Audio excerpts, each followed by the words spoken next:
네, 시청자 여러분 안녕하세요. 반갑습니다. 바름투자연구소 차트 분석 전문가 주강민입니다. 자, 오늘도 메지온에 대해서 살펴보도록 하겠습니다. 메지온 오늘도 굉장히 좋은 모습을 보여줬다라고 할 수가 있겠는데요. 갭을 상당히 뜨면서 오늘 출발을 해서 엄청난 상승을 보여줬습니다. 8% 이상의 상승 구간을 만들어냈는데 오늘은 이 갭에 대한 이야기를 좀 해보도록 하겠습니다. 많은 분들이 알고 계시겠지만 그래도 잘 모르시는 분들이 있기 때문에 갭에 대한 이야기를 할 건데요. 구독하지 않으신 분들 구독 한 번씩만 해주시면 좋을 것 같고요. 영상에 좋아요도 한 번씩 부탁드리도록 하겠습니다.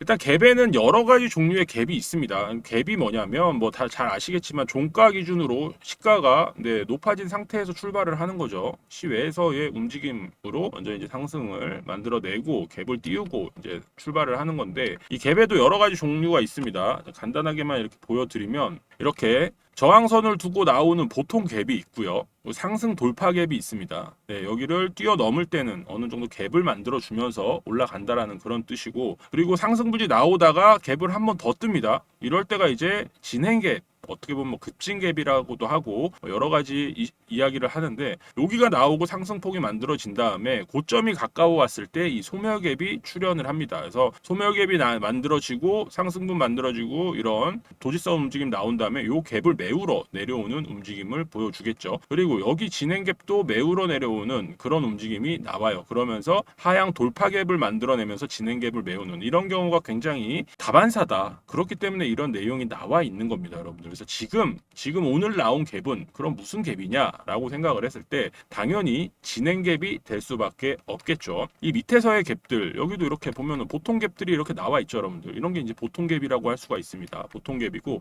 여기서 나올 수도 있고 안 나올 수도 있어요. 근데 이렇게 장대 양봉을 어떻게 보면 저항선을 만들어내서 뚫어가는 움직임을 장대 양봉으로 나와서 갭을 대신하는 경우도 있습니다. 왜냐하면 저항선 구간이 있기 때문인데, 요런 구간 아니면은 지금 저항선이 어떻게 보면 고가를 쓴 이 구간 여기라고 한다면 여기가 여러분들 저항선을 뚫고 올라가는 상승 돌파 갭이 될 수도 있는 거예요, 여러분들.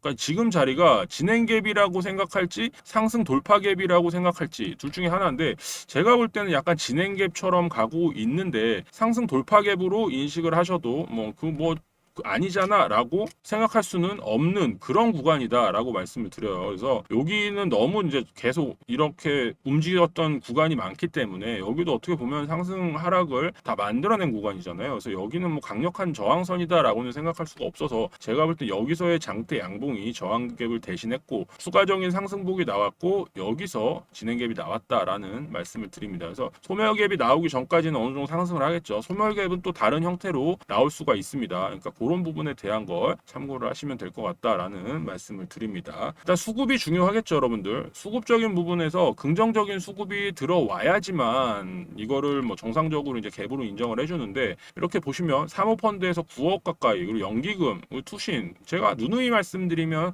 어떻게 보면 3대장이죠. 기관 3대장이 다 매수를 했어요. 그러면서 큰 금액은 아니지만 12억 순매수를 했습니다. 개인하고 외인은 나갔죠. 외국인들 같은 경우는 나가려면 얘네가 이거를 팔고 나가는 움직임이라면은 이때에 준하는 움직임으로 매도세를 보여줘야 되는데 그렇지 않았다라는 거죠. 그러면 진흙처럼 이렇게 어떻게 보면 뭉쳐있는 그런 움직임을 보여주고 있는 상황에서 그냥 한 덩이 정도 떨어져 나갔다라고 보시면 좋을 것 같아요. 모든 외국인들이 어떻게 보면 투자하는 외국인들이 상승분을 기대하고 있는 그런 상황이다. 상승이 그냥 나오니까 이렇게 진행갭이 나왔고 충분히 좋은 모습으로 갈 수밖에 없다라는 생각을 하니까 이런 식으로 조금은 나올지언정 큰 금액은 나오지 않는 그런 상황인 것이다 라고 말씀을 드립니다.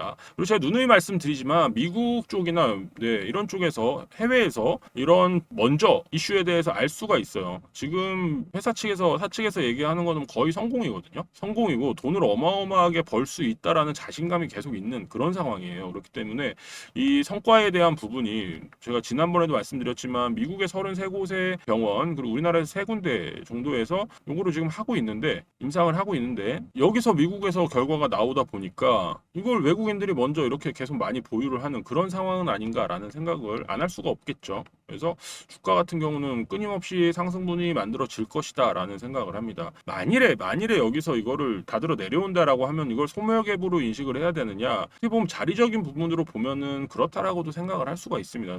다음 팔을 기다려야 되는 상황으로도 생각을 할 수는 있는데, 제가 볼 땐 소멸갭이라고 생각할 수는 없는 그런 자리에 와 있어요. 네, 고점을 뚫고 올라가려다 보니까 어떻게 보면은 돌파갭으로 인식을 해야 되는 그런 상황일 수도 있다라고 말씀을 드립니다. 그래서 돈을 어마어마하게 버니까요. 이 폰탄 환자가 엄청나게 많은 건 아니지만 그래도 약을 계속 복용을 해야 되는 거고 이거에 대한 독점권을 준다라는 건 어마어마한 거거든요, 여러분들. 사실 전 세계 독점이 어떻게 보면은 그런 걸 이제 준다라고 한다.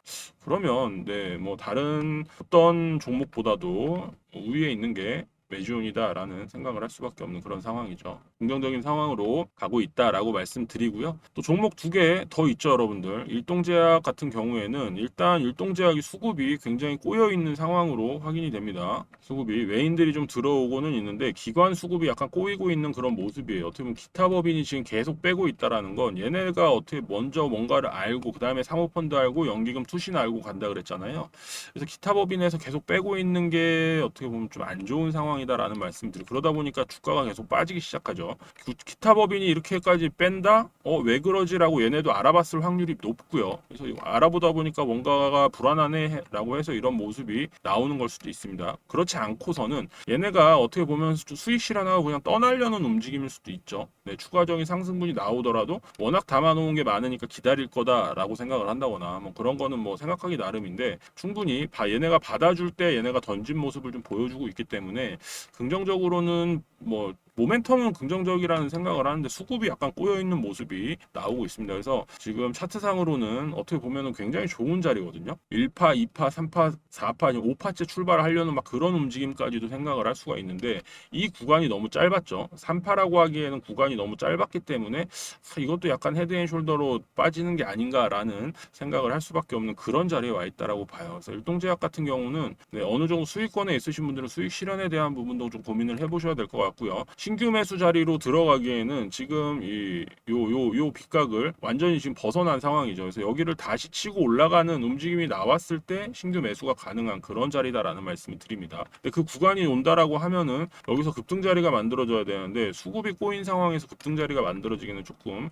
어렵지 않을까라는 생각을 합니다. 그래서 이 꼬리를 지우러 오는 움직임인 건지 아니면 겁주는 움직임인 건지를 정확하게 아직은 파악을 하지 못하겠습니다. 솔직히 말씀드리면. 그래서 이게 파악되는 대로 뭐 추가 매수라던가 네, 이런 부분을 볼 생각이니까 네, 생각을 해주시면 좋을 것 같고요. 자, 그리고 리가켄바이오 같은 경우는 이슈가 있습니다. 아마 지금쯤이면 어느 정도 이슈가 나올 것 같은데 폐암학회에서 지금 발표를 앞두고 있죠. 그래서 뭐 발표에 대한 부분으로 주가가 오르락 내리락 한다기보다는 기대감을 어떻게 만들어 줄 수 있느냐에 대한 부분이라고 생각을 해요. 그래서 충분히 좋은 모습을 보여줄 수 있다라는 판단에 계속 추가적으로 안내를 드리는데 오늘 상승폭에 대한 부분을 다 반납하고 마이너스까지 찍어버리는 그러니까 한 3%의 움직임을 위아래로 가져가면서 이렇게 거대한 음봉을 만들어냈다라고 말씀을 드립니다. 그래서 지금 자리가 어떻게 보면은 굉장히 중요한 그런 자리가 될 수밖에 없는 그런 상황이다라는 말씀을 드립니다. 추세적으로 본다라고 해도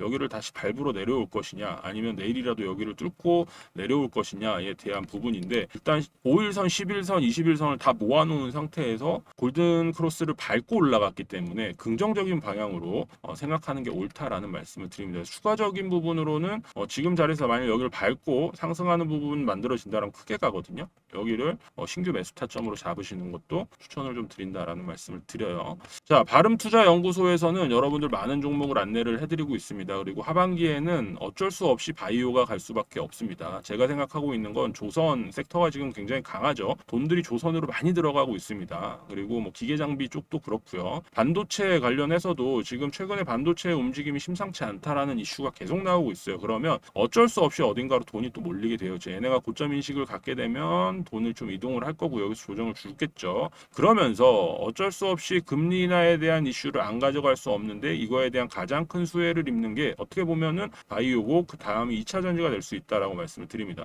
2차 전지 같은 경우는 아직 만들어진 이슈가 크게 없는데 바이오 같은 경우는 올해 하반기에 굉장히 많은 종목들이 출발할 준비를 하고 있습니다. 그래서 이 바이오 종목에서 뭔가 수익을 크게 올리실 수 있는 방법들을 찾으셔야 된다라는 말씀을 드려요. 순서적으로 안내를 좀 많이 해드리고 제 이름으로 여러분들 이기는 종목 추천이라는 채널을 검색을 해보시면 제가 또 운영하고 있는 유튜브가 나옵니다. 여러분들 유튜브 한번 찾아서 구독해 보시면 좋을 것 같아요. 이 똑같은 놈이 예, 똑같은 비슷한 썸네일로 얼굴 이렇게 내놓고 영상 찍고 있으니까요. 이기는 종목 추천 TV 한 번씩 오셔가지고 보시면 좋을 것 같습니다. 많은 종목 안내를 해드리고 있어요. 자, 여러분들 오늘도 네 성공 투자하시길 바라고요. 내일이겠죠. 네, 언제 영상을 보실지 모르겠지만 이제 월요일이 지나갔고 새로운 한 주가 시작이 됐습니다. 이번 주도 성공 투자하시길 바라겠고요. 네, 더 좋은 수익 올리길 위해서 여러분들 도움을 드리는 주광민이가 되도록 하겠습니다. 구독과 좋아요 한 번씩 부탁드리고요. 다음 영상으로 찾아뵙겠습니다. 감사합니다.